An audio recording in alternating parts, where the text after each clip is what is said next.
বয়স্ক রোগী সব মিলিয়ে ৭২ জন। আচ্ছা, ইমাম হোসেন তো বলতে পারতো, ও বাবা আসতে, ও বাবা আমি আসি, আমার ভুল হয়ে গেছে, মাফ করে দাও। তুমি গভর্নর হও, তুমি রাষ্ট্রপতি হও, তুমি খলিফা হও, আমি তো রসুলুল্লাহ নাতি। আমি মদিনায় ফিরে যাচ্ছি, আমি পার ওপর পা তুলে বসে থাকবো, আমার পাওয়ার আলাদা। আমি হলাম রসুলুল্লাহ নাতি, আমি ফিরে যাই, আমার মাফ করে দাও।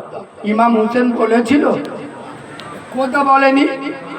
বলবে কি করে? ইমাম হোসেনের রক্ত জানো?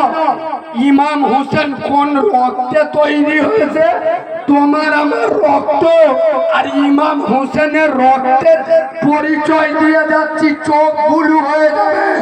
খোদার কসম, রসুলুল্লাহ থেকে, আপনার আদম থেকে রসুলুল্লাহ পর্যন্ত অনেক নবী রসুল, তাদের বিবি, তাদের ছেলে জান্নাতে যাবে, কিন্তু কোন নবীর বিবি, কোন রসুলের বিবি, কোন আম্বিয়ার বিবি, কোন নবীর ছেলে, কোন রসুলের ছেলে, কোন আম্বিয়ার ছেলে জান্নাতে নারীদের সরদারিনী হবে না, যুবকদের সরদার হবে না।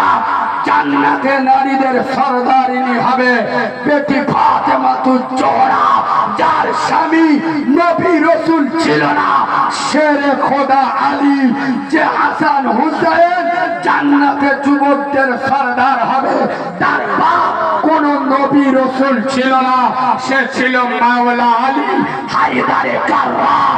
এই হযরতে আলী রক্তের বাবার আলাদা, তাই তো ইমামে হোসেন কারবালার ময়দানে 6 মাসের দুধের বাচ্চা আলী আসকারে রক্ত মাখা লাশ নিয়ে ঘুরল।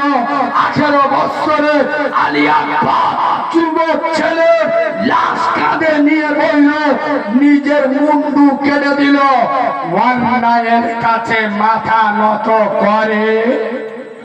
জোরে বলো, করে নেই? আর ইমামে হোসেন আমাদের শিক্ষা দিয়ে গেল, তোমরা অন্যায়